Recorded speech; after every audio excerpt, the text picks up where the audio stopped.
On a packed red-eye flight, millionaire Carter Ellison thinks money and status can smooth over any inconvenience until tonight. His 6-year-old deaf son Finn is sobbing uncontrollably as the plane climbs, tiny hands flailing, eyes wild with panic.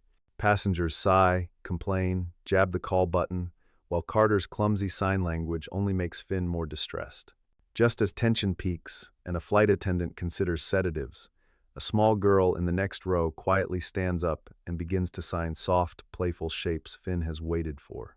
The cabin of Flight 742 feels like a tin can packed too tight. Yellow overhead lights cast uneven shadows across rows of cramped seats. Outside the windows, the JFK tarmac glistens with melted snow under harsh floodlights. It is 10 o'clock on a winter night, and everyone aboard looks tired, impatient, ready to sleep through the 5-hour journey to Los Angeles. Carter Ellison moves down the aisle with practiced efficiency, a man accustomed to first-class lounges and priority everything. His white dress shirt stays crisp despite the late hour. His gray jacket costs more than most passengers paid for their tickets. The watch on his wrist gleams under the cabin lights. He carries a leather briefcase in one hand while his other hand grips the small, trembling fingers of his son. Finn Ellison is 6 years old, wearing a navy hoodie too big for his narrow frame and jogger pants that bunch at his ankles. A whale-shaped backpack clings to his shoulders. Behind his ears sit 2 hearing aids that pick up vibrations and distorted sounds but never quite deliver the world clearly. His eyes dart constantly, scanning faces, reading lips when possible, searching for visual cues that tell him what words cannot. Tonight, those eyes hold the beginning of fear. Carter planned for first-class seats with space and service. An overbooking error bumped them to row 12, economy class, cramped and close to strangers. Behind them in row 13, a woman with tired eyes and calloused hands guides her daughter to the window seat. Andrea Moore wears a rough canvas jacket that has seen too many shifts, her hair pulled into a practical bun. She just finished a night shift at the hospital and has hours of travel ahead. Beside her, a girl of 8 or 9 settles in with quiet alertness. The girl wears a yellow sweater, washed so many times the color has faded to weak sunlight. Her jeans show wear at the knees. Her sneakers carry scuff marks no scrubbing can erase. But her eyes are bright, intelligent, and they linger on the boy ahead, on the way his hands move in agitated circles, on the way he touches his ears and winces. Callista Moore knows those gestures. She has seen them 1,000 times in her younger brother. The cabin doors seal with a heavy thunk. The engines begin their low, building whine. Finn's hands fly to his ears. His breath comes faster. Carter leans close, his hands moving in choppy, uncertain patterns. He learned American Sign Language from an app, not from life. He signs something meant to be reassuring, but the structure is wrong, the facial expression missing. What Finn sees is not comfort, but a father who looks as worried as Finn feels. 3 rows back, Callista watches. She sees the boy's breathing change, sees his fingers grip the armrests, sees the exact moment fear begins sliding toward panic. She recognizes it because she has intervened before with her brother Oliver, in grocery stores and playgrounds, and once on a bus when a stranger yelled at him for making sounds he could not control. But this is not a grocery store. This is a plane. The boy's father is right there. Her mother told her to stay seated and not bother anyone, so she stays silent. For now, Carter Ellison built his fortune through consulting, sold his firm at 32, pivoted into philanthropy by 34. He co-founded an education fund providing scholarships for underserved students. The work mattered to him. It still does. But what mattered more was the woman he met at a fundraising gala 7 years ago. Rebecca taught American Sign Language at a school for deaf children in Brooklyn. She was patient, funny, fiercely protective of her students, entirely unimpressed by Carter's money.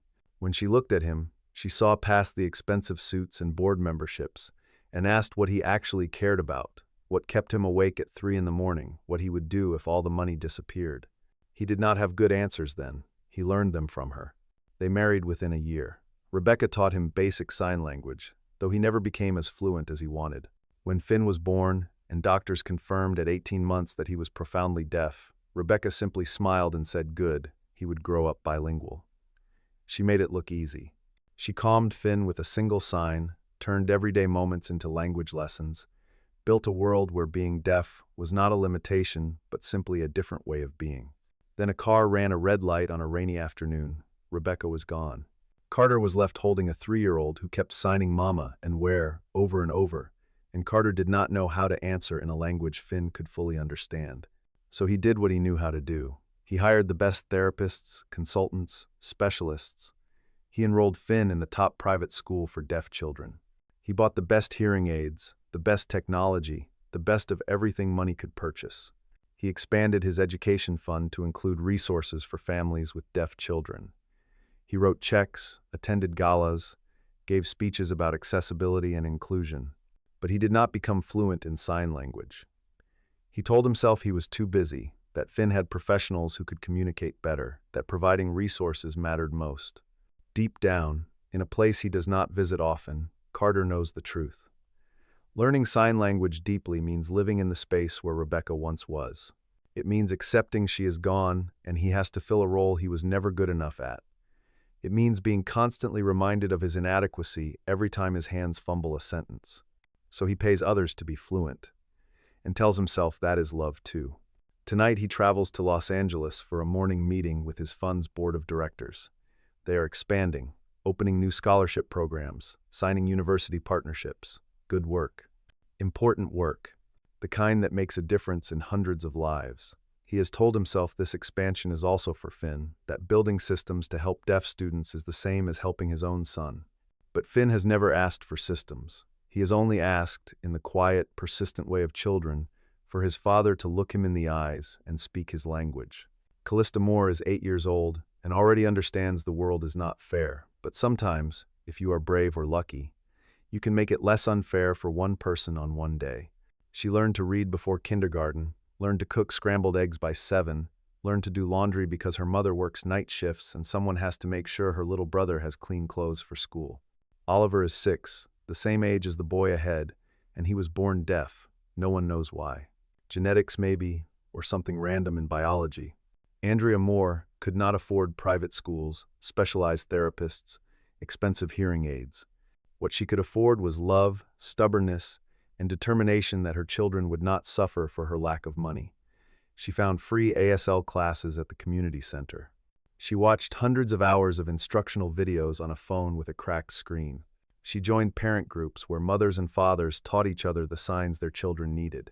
She taught Callista because Callista asked to learn, because Callista wanted to talk to her brother, because Callista understood even at 5 that Oliver needed someone who could translate the world when it refused to accommodate him. By 8, Callista is fluent. She interprets for Oliver at parent-teacher conferences when the school provides no interpreter. She explains to playground kids why Oliver does not answer when they call his name. She has stood between her brother and angry adults who thought he was being rude, who did not understand that ignoring someone requires hearing them first. Tonight she is on a plane for the first time because Andrea saved for 2 years to buy discount tickets to visit Callista's grandmother in Los Angeles. Grandma Joan is 73 and in poor health. Andrea wants the kids to see her while they still can. Oliver stayed behind with a neighbor because the tickets were expensive enough without adding a third. Before they left, Andrea knelt down, held Callista's face in both hands, and said, "If you see someone like your brother, someone scared and alone, you be kind, but you also be safe. You are still just a kid." Callista nodded, already thinking about what her mother did not say. That kindness sometimes means taking risks. That safety is a privilege not everyone gets. That being just a kid does not mean you cannot help. Now, watching the boy ahead start to unravel, Callista feels the pull of responsibility. She knows what is coming. The way breath gets short, hands start to flap, the world becomes too much, and there is no way to explain it to people who do not understand. She glances at her mother, already asleep, head tilted against the window, exhausted from the overnight shift. Callista could wake her, could ask permission. But the boy is already crying, and permission takes time, and sometimes you just have to move. Not yet, though. Not yet. The plane begins to taxi, engines roaring, vibrations thrumming through seats and floor. For most passengers, it is background noise, slightly annoying but ignorable. For Finn, it is an assault. The hearing aids amplify the low-frequency rumble directly into his skull. Cabin pressure shifts, making his ears ache. The world around him is full of mouths moving, bins rattling, lights flickering, and none of it makes sense because he cannot hear the context. cannot hear the calm announcements telling other passengers this is normal, this is safe, this is just a plane preparing for takeoff. All Finn knows is something is wrong. His body hurts. His father is signing words Finn cannot fully understand, and he is trapped in a metal tube hurtling towards something unknown. He starts to cry. Not quiet tears, but sobbing that comes from deep in the chest, raw and unfiltered. His hands pull at the hearing aids, trying to stop the painful vibrations. One comes loose, falls to the floor, skitters under the seat ahead. Carter reaches for it, panic rising. He unbuckles, leans forward, gropes blindly while Finn's cries grow louder. Passengers turn to look. A woman across the aisle frowns.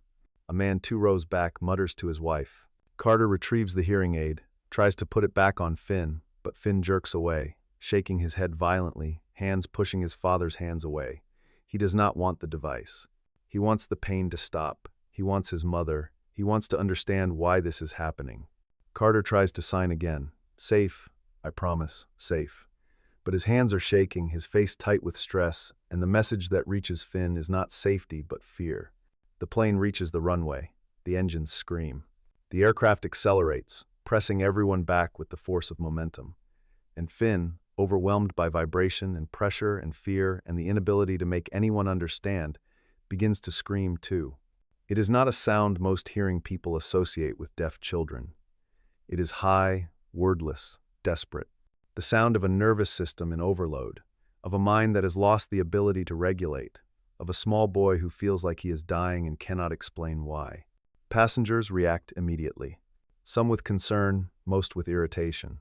A flight attendant moves down the aisle as quickly as she can while the plane accelerates. Her name is Vivian. She has worked for the airline 16 years and seen every kind of passenger meltdown imaginable. She crouches beside Carter, voice calm but firm. "Sir, I need you to calm your son down. We are still on takeoff. He cannot be screaming like this." Carter looks at her with something close to desperation. He is deaf. He is terrified. "I am trying." Vivian's expression softens slightly. "I understand, but if he cannot calm down, we may need to consider turning back. Or I have something that might help, a mild sedative, with your permission, just to help him relax." Carter feels the words like a slap, a sedative, drugging his son into compliance because Carter is not capable of doing what Rebecca would have done in 30 seconds. He looks at Finn, at the tears streaming down his face, at the hands now hitting his own legs in frustration, at the way his whole body is rigid with panic. Carter realizes with a sick, sinking feeling that he has no idea how to fix this. Money cannot fix this. Professionals are not here. He is alone with his son, and he is failing. Behind them in row 13, Callista unbuckles her seatbelt. The seatbelt sign is still on. The plane is still climbing. Vivian is still talking to the man in row 12, and Callista Moore, 8 years old, wearing a faded yellow sweater and scuffed sneakers, stands up. Andrea stirs slightly but does not wake. Callista does not try to wake her. This is not a moment for permission. This is a moment for action. She steps into the aisle, one hand gripping the back of her seat for balance as the plane continues its ascent. The cabin tilts. She sways but does not sit back down. Instead, she moves forward 1 row until she is standing beside Finn's seat, close enough to touch. Vivian notices immediately. "Sweetie, you need to sit down. The seatbelt sign is on." Callista looks at Vivian with calm, serious eyes. "I know sign language. I think I can help." Vivian glances at Carter, who is staring at the small girl with confusion and hope. "Do you want her to try?" Carter, who has no other options, who is watching his son suffer and cannot stop it, nods. Callista does not touch Finn right away. She learned from Oliver that touch without permission can make things worse. Instead, she moves into Finn's line of sight, kneels in the aisle at his eye level, and gently taps the back of his hand once, just enough to get attention without startling. Finn's eyes snap to hers. He sees another kid, not an adult. Someone who is not scared of him, not annoyed by him, not trying to force a hearing aid back onto his head. Callista smiles, just a little, and then her hands begin to move. "Hi." The sign is simple, clear, her right hand waving gently near her temple. Then she fingerspells slowly, precisely, each letter distinct. Callista. Finn stares. His sobbing does not stop immediately, but it stutters, catches, as his brain processes that someone is speaking his language, really speaking it. Not the broken, stilted version his father uses, but the real thing, with the right hand shapes, the right facial expressions, the right grammar that makes ASL a language and not just gestures. Callista continues, her face open and kind. You scared, I know. She points to him, makes the sign for fear, then points to herself, nods. My brother's same, deaf like you. Finn's hands, which have been flailing, slow down. He watches her with painful intensity, as if afraid that if he looks away she will disappear and he will be alone again. Callista keeps signing. Airplane loud for hearing people, but you and me just feel vibrations, not sounds. She makes the signs big, expressive, her face animated the way ASL requires.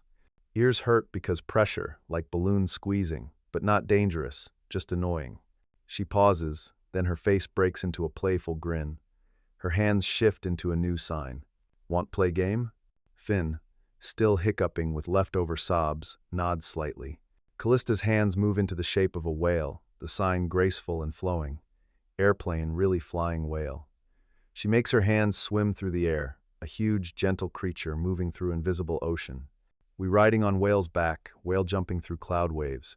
She makes the motion of waves, her hands rolling, then makes her body sway as if riding the waves, her face delighted, as if this turbulence is the most fun she has ever had. Finn watches, and then, for the first time since boarding, the corner of his mouth twitches upward.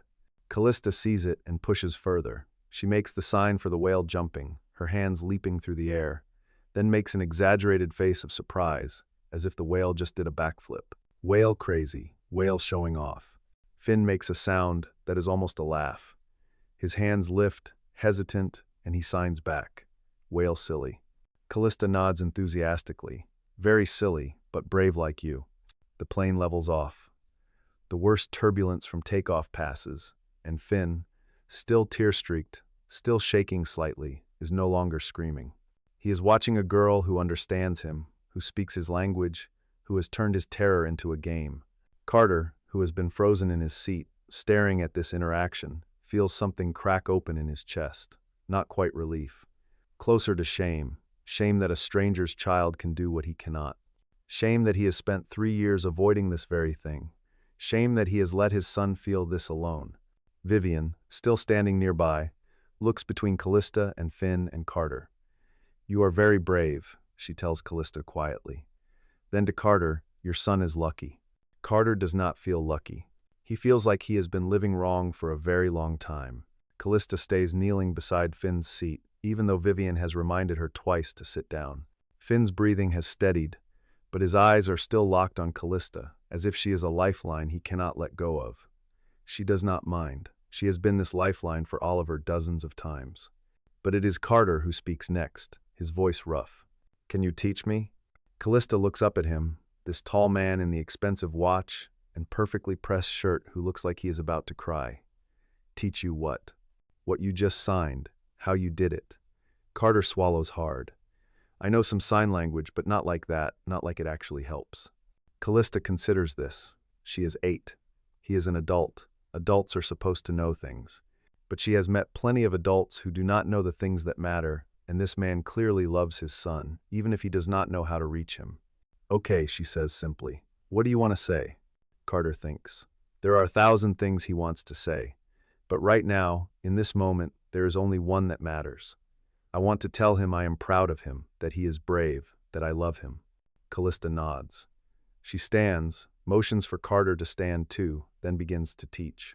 She shows him the sign for I, then proud, then you. She corrects the way his hands move, makes him slow down, makes him use his face, not just his hands. Your face has to show proud, she explains. Not just your hands, your whole face. Carter tries. His first attempt is clumsy. Callista shakes her head gently, not like you are asking a question, like you are saying something you know is true. Your eyebrows go up a little, you smile just a little, and you make eye contact. He tries again. Better. Now say you are very brave. Callista shows him the signs, slow and clear. Carter repeats them. Callista corrects his hand shape on brave. Like this, Your hands come from your shoulders, like you are showing strength. Finally, when Carter has practiced enough that the signs are recognizable if not perfect, Callista gestures toward Finn. Try it. Carter turns to his son. Finn is watching him warily, the way children watch adults who have let them down before. Carter takes a breath, crouches slightly so he is more level with Finn, and makes sure Finn is looking at his face, not just his hands. Then he signs, slowly, carefully, the way Callista taught him.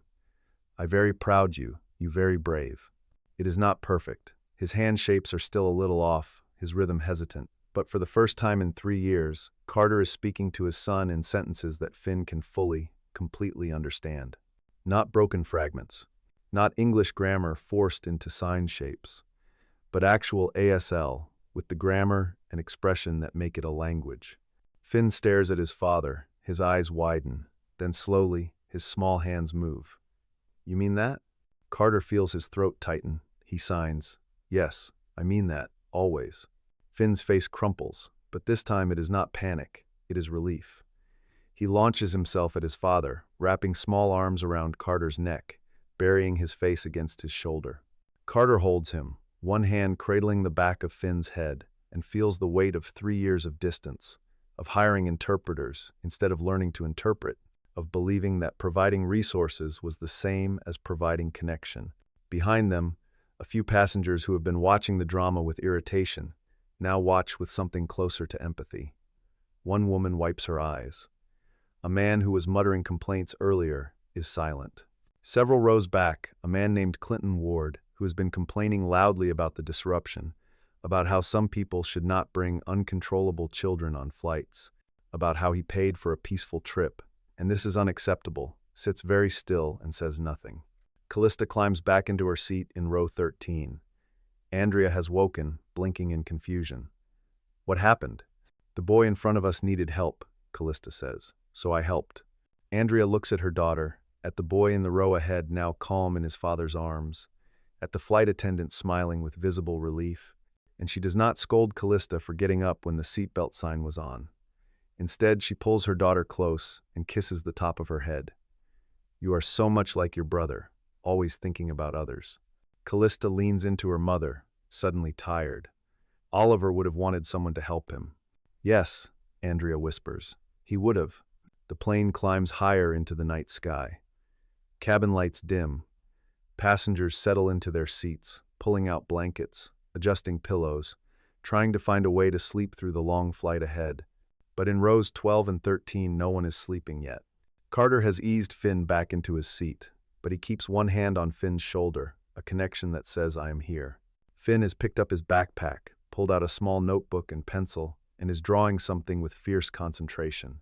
Carter watches, curious. Finn draws a whale with wings, a ridiculous, joyful creature soaring through clouds. Underneath, in careful letters, Finn writes brave whale. Carter's chest tightens again. He taps Finn's shoulder to get attention, then signs slowly, you draw beautiful. Finn smiles, a real smile, the kind Carter has not seen in months. Then Carter does something he should have done years ago. He turns slightly in his seat, looks back at row 13, and catches Andrea's eye. He signs, thank you. Andrea, who has been watching quietly, nods. But it is Callista who responds, signing back. He just needed someone speak his language. The words hit Carter like a diagnosis.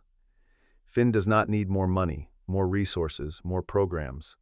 He needs his father to speak his language, to stop outsourcing connection, to stop running from the grief of losing Rebecca by refusing to step into the space she left behind.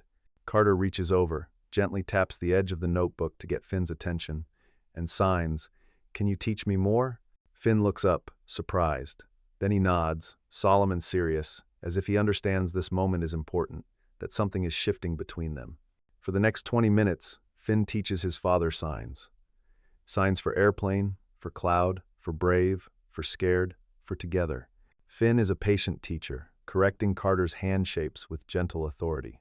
And Carter is a student for the first time in years, humbled and grateful, and determined to learn not from an app or a professional, but from his own son. In row 13, Andrea watches this unfold and feels something loosen in her chest. She has spent years navigating systems not built for families like hers. Systems run by people who meant well but did not understand what it was like to need help and not know how to ask for it in the right language, with the right paperwork, through the right channels. She leans toward Callista, speaks quietly. "That man up there, do you know who he is?" Callista shakes her head.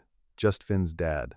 Andrea has seen his face before, in a newspaper or maybe online. She is almost certain he is someone important, someone with money, someone who runs programs supposed to help families like hers. But those programs, for all their good intentions, have always felt just out of reach. The applications are complicated, the qualifications narrow. The people who benefit are often the ones who already have resources, who already know how to navigate bureaucracy, who already have advocates. Andrea has applied to 3 different scholarships for Oliver, trying to get funding for better hearing technology, specialized tutoring, summer programs. Every time she was rejected. Not enough documentation, not the right kind of need, not qualified. And here is a man, probably one of the people who signs off on those rejections, learning for the first time what it means to actually communicate with his own child. Andrea feels a complicated knot of emotions.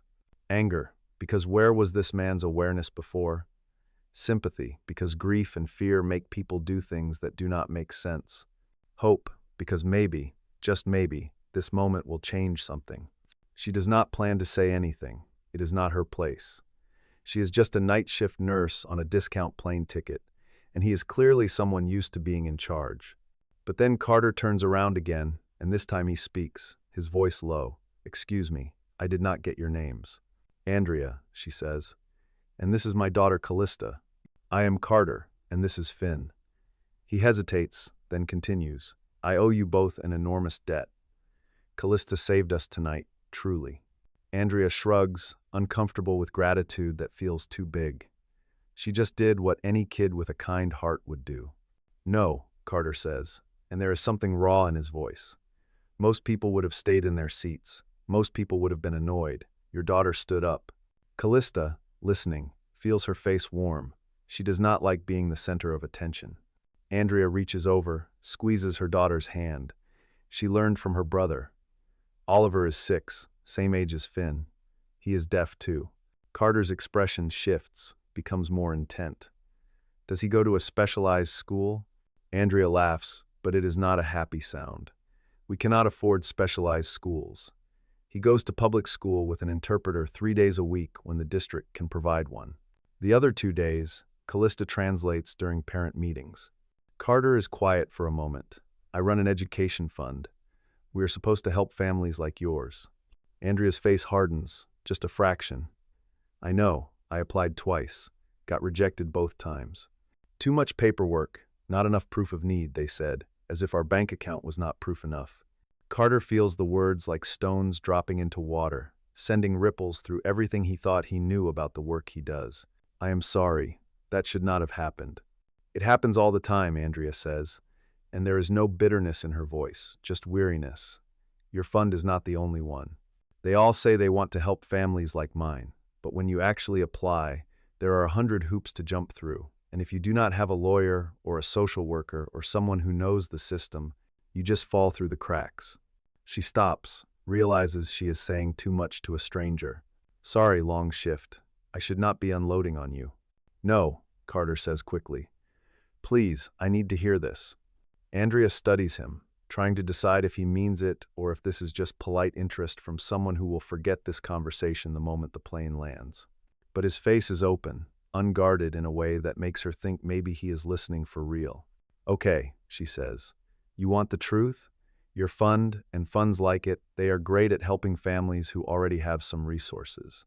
Families who know how to write grant proposals, who have therapists and case managers who can vouch for them, who can navigate bureaucracy because they have time and education. But families like mine, we work night shifts. We do not have time to fill out 20-page applications. We do not have the language you are looking for. And we do not have anyone on the inside to push our paperwork to the top of the pile."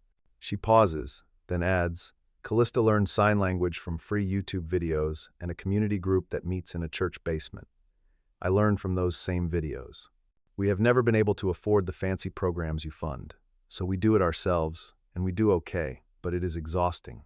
And every time I see one of those feel-good stories about how some fund is changing lives, I think, but not ours, never ours. Carter listens, and with every word he feels the careful architecture of his charity work crack and shift. He has spent years writing checks, attending board meetings, approving grants, believing he was making a difference, and he is making a difference for some. But Andrea is right. The system he has built rewards the people who already know how to ask for help in the right way. It does not reach the people who need it most. He thinks about the meeting tomorrow, the expansion plan, the partnership with universities. He thinks about how much of that infrastructure is built for people who already have access, who already have advocates. And he thinks about Finn, about how much easier everything has been because Carter has money, connections, the ability to hire the best. If he were Andrea, if he were a single parent working night shifts, struggling to pay rent, would Finn have gotten any of the support he needed? Or would they have fallen through the same cracks Andrea described? The answer is obvious, and it is unacceptable. Can I ask you something? Carter says. Andrea knows. If you were designing a fund to actually help families like yours, what would it look like? Andrea blinks, surprised. You are seriously asking? Yes. She thinks for a moment, then speaks carefully. First, you make the application simple, one page, no jargon, available in multiple languages. Second, you do not make people prove they are poor. If they are asking for help, they need help. Trust that. Third, you hire people who actually come from the communities you are trying to serve, not just as outreach coordinators, as decision makers, people who know what it is like to be on the other side of that rejection letter. She stops, wonders if she has gone too far. But Carter is nodding, his face serious. What else? He asks. You fund the boring stuff, not just scholarships and technology. Fund childcare so parents can go to ASL classes. Fund transportation so families can get to therapy appointments. Fund translators for families who do not speak English well. Fund the invisible labor that makes everything else possible. Carter pulls out his phone, opens a note, starts typing. Can I have your email? I want to follow up on this, not as a brush-off. I mean really follow up. Andrea gives him a look that says she has heard promises before. But she recites her email address, and Carter types it in. I am going to be honest with you, Carter says. Tonight your daughter did something I should have been able to do for my son. And you just told me things about my own fund that I should have known years ago. I cannot fix everything overnight, but I can start asking better questions. And I would like your input, if you are willing to give it. Andrea does not answer right away. She has been disappointed too many times to trust easily. But there is something in Carter's face, a kind of brokenness that feels real. Okay, she says finally, but if this is just guilt talking, if you forget about this conversation the second you get off the plane, do not bother. I will not forget, Carter says. The turbulence hits an hour into the flight. Not severe, just the kind of rough air that makes the plane shudder and drop suddenly, enough to wake dozing passengers, enough to make nervous flyers grip their armrests. For Finn, who has finally started to relax, who has been drawing whales and teaching his father signs, the turbulence is a fresh shock. His eyes widen, his breath quickens. Carter sees it and immediately reaches for him, but his own hands are shaking. He has flown hundreds of times, but tonight, watching his son struggle, every bump feels like catastrophe. Finn's hands start to move in agitated circles, the way they do when he is losing control. He looks at his father, and Carter can see the question in his eyes. Is this bad? Are we in danger? Carter tries to sign, safe, just bumps, normal. But his face betrays him. He is scared too, not of the turbulence, but of failing Finn again. That is when Callista leans forward from row 13, taps Carter's shoulder, and signs quickly, "Let me help." Carter nods, grateful. Callista moves into the aisle again, crouches beside Finn, and her face is calm, playful, unafraid. She signs, "Remember flying whale?" Finn nods, hesitant.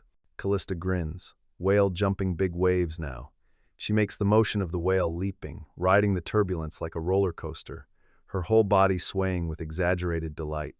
This part fun, like riding wild horse. Finn watches her, his panic easing slightly. Callista continues, "You brave rider, hold on tight." She makes the sign for holding on, her hands gripping an invisible rope, and Finn, despite himself, mimics her. He holds onto his armrests, not because he is terrified, but because he is playing the game, holding on to the whale's back as it jumps through the sky. The plane jolts again, and Callista makes a face of delighted surprise. Signs, big jump, whale showing off again. Finn's mouth twitches, almost a smile. Carter, watching this, feels sudden fierce determination. He taps Callista's shoulder, signs, "Teach me that." Callista shows him the signs for whale, jumping, brave, fun. She makes him practice the facial expressions, the way to turn fear into play. Then together, Carter and Callista sign to Finn, creating a story about a brave whale who loves to jump, about a boy strong enough to ride the wildest whale in the sky, about a girl who knows all the whale's secrets, and a father learning to speak the whale's language.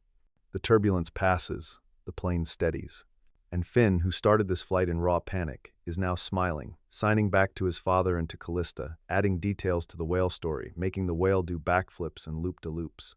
The cabin settles into a quieter rhythm. Most passengers have gone back to sleep or to their books or movies. But in rows 12 and 13, something has shifted permanently. Carter pulls out his phone, opens his email, begins to type. Not to his assistant, to the entire board of his education fund. The email is long. It starts with an apology. It admits the fund has been built with good intentions but flawed execution. It acknowledges they have been serving the families easiest to serve, not the families who need the most help. It proposes a complete overhaul of the application process, the decision-making structure, the priorities. Carter writes about Andrea, not by name, but by experience. About a nurse who works night shifts and learns ASL from free videos and cannot navigate a 20-page grant application because she does not have time or a case manager or the right vocabulary. He writes about families who fall through cracks that his fund accidentally created by making help conditional on bureaucratic fluency. He writes about Finn, about how much easier everything has been because Carter has money, and how that ease has blinded him to the barriers other families face. And he writes about Callista, about an 8-year-old girl who did what trained professionals often fail to do, meet someone in their language, in their fear, with patience and playfulness and respect. The email ends with a proposal. He wants to create an advisory board made up of parents and family members of deaf children, people who have lived experience, not just professional expertise. He wants to hire community outreach workers who come from the communities they serve. He wants to fund ASL classes not just for deaf children, but for their hearing siblings, their parents, their extended families. He wants to simplify the application process to one page and eliminate the requirement for letters of recommendation from professionals that low-income families do not have access to. He writes, "We have been funding programs. I want to start funding people." He reads the email 3 times, makes small edits. Then before he can second-guess himself, he sends it. The response will not come tonight. The board will have questions, pushback, concerns about logistics and accountability. Carter knows this. But he also knows he cannot go back to the way things were, cannot go to tomorrow's meeting and talk about expansion as if tonight did not happen. He puts the phone away and looks at Finn, who has fallen asleep with his head against Carter's shoulder, one hand still clutching the drawing of the brave whale. Carter wraps an arm around his son, careful not to wake him, and for the first time in 3 years he does not feel like he is failing. He does not feel like he has figured everything out, not even close. But he feels like he has finally started walking in the right direction. In the row behind, Andrea is awake, staring at the back of Carter's seat, thinking about the conversation they had, wondering if anything will actually change, or if this is just another empty promise from someone with power. Then her phone buzzes. An email notification from Carter Ellison. She opens it, reads the subject line. "I meant what I said. The body is brief." It says he just sent a proposal to his board to restructure the fund, and he would like Andrea to be part of the advisory board, if she is willing. Paid position, flexible hours. Her experience and perspective are exactly what the fund needs. Andrea reads it twice, then looks at Callista, who is asleep with her head on Andrea's lap. She thinks about all the times she has been told no, all the times she has been made to feel like she was asking for too much or not asking in the right way. And she thinks about how her daughter stood up tonight, how Callista did not wait for permission or invitation, how she just saw someone who needed help and helped. Maybe, Andrea thinks, it is time to stop waiting for systems to change and start being part of the change. She types a reply. "Let's talk." The plane descends into Los Angeles just as the sun begins to rise, painting the sky in shades of pink and gold. The cabin is quiet, passengers groggy and stiff. The landing is smooth, and when the wheels touch the tarmac, a few people clap, relieved to be back on solid ground. Carter wakes Finn gently, signing, "We here, Los Angeles." Finn blinks, stretches, looks around. His face is calm, rested. He signs back, "I slept good." Carter smiles, "Yes, you did." As the plane taxis to the gate, Finn turns around in his seat, looks back at Callista, who is awake now, rubbing her eyes. Finn signs slowly and carefully, "Thank you, you good friend."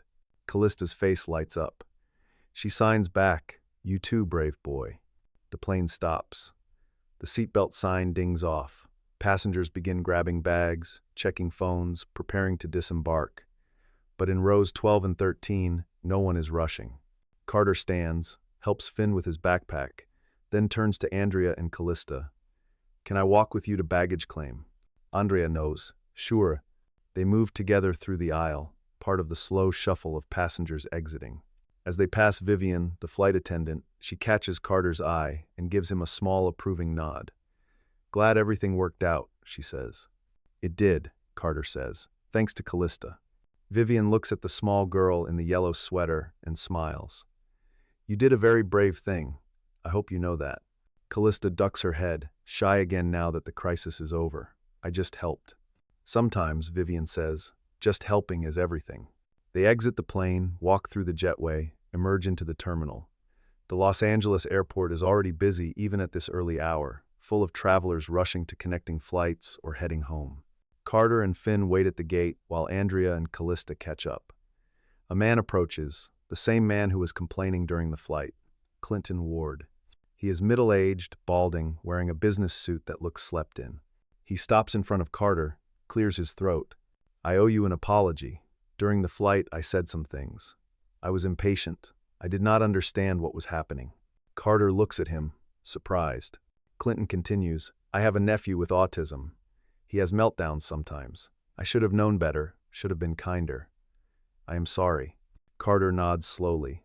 "Thank you for saying that." Clinton glances at Finn, then at Callista. "Your kids are lucky to have people who care enough to meet them where they are." He walks away before Carter can respond. Andrea, who overheard, gives Carter a look that says, "See, people can change." They walk together to baggage claim, wait for luggage, exchange phone numbers. Carter gives Andrea his personal number, not his assistant's, not his office line. Andrea saves it, still cautious but willing to see where this goes. As they wait for bags to arrive, Finn and Callista stand together, communicating in sign language, making up more stories about the brave whale. Watching them, Carter feels a sense of rightness he has not felt in years. When the bags finally arrive, Andrea and Callista prepare to leave. Andrea's mother is waiting outside. Carter and Finn have a car service booked, a meeting in 3 hours. Before they part, Callista signs to Finn, "Will I see you again?" Finn looks at his father, uncertain. Carter signs back, "Yes, I promise." Callista grins. She pulls a small notepad from her backpack, writes down her email address in careful print, and hands it to Carter.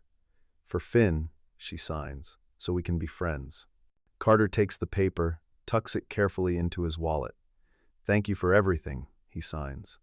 Andrea and Callista walk toward the exit, and Carter watches them go. These two people who changed everything without even trying, who simply saw someone in need and chose to help.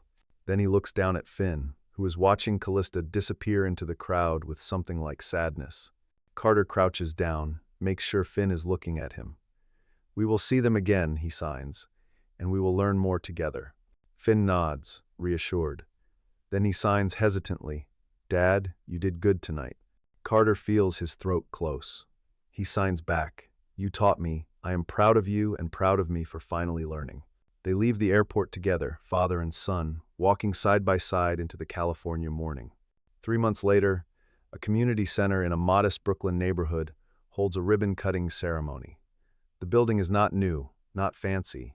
It is a converted warehouse with large windows, high ceilings, walls painted in bright, welcoming colors. A banner stretches across the front, "Hands That Listen Community Center."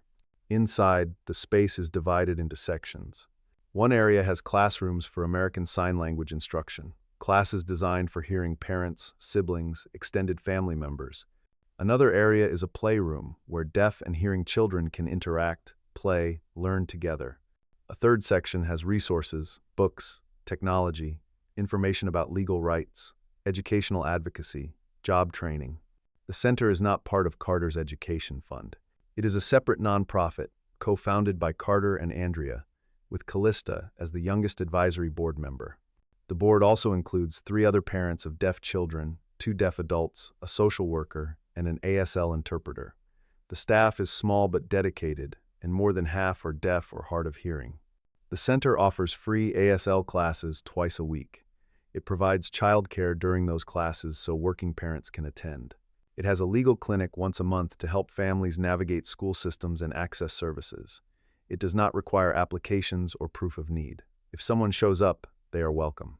The funding comes from grants, donations, and a restructured allocation from Carter's education fund, which has undergone the overhaul he proposed in that late-night email. The board approved most of his suggestions after heated debates and revisions and compromises. The fund is not perfect yet, but it is better. It reaches more families, it asks fewer questions, and offers more trust. At the ribbon cutting, Carter stands at a small podium, microphone in hand. Beside him is an ASL interpreter, but Carter does not use her for the first part of his speech. Instead, he speaks in sign language, slowly and carefully, his hands and face expressing what his voice cannot. He tells the story of a flight, of a boy in crisis, of a girl who stood up when everyone else stayed seated. He does not name Finn or Callista, respecting their privacy, but the people in the audience who know them can see them sitting in the front row, side by side, grinning. Carter signs, "I learned something that night. Money cannot buy connection. Programs cannot replace presence. We can build systems, but systems fail unless we learn to meet people in their language, in their fear, in their joy." He pauses, and the interpreter translates his signs into spoken English for hearing attendees who do not know ASL yet. Then Carter switches to spoken English, his voice thick with emotion. "This center is not about me. It is about families like the Moores, who taught me what real advocacy looks like. It is about children like Finn and Callista, who reminded me that bravery is not about power or resources. It is about showing up, even when you are scared, and choosing kindness." He steps back.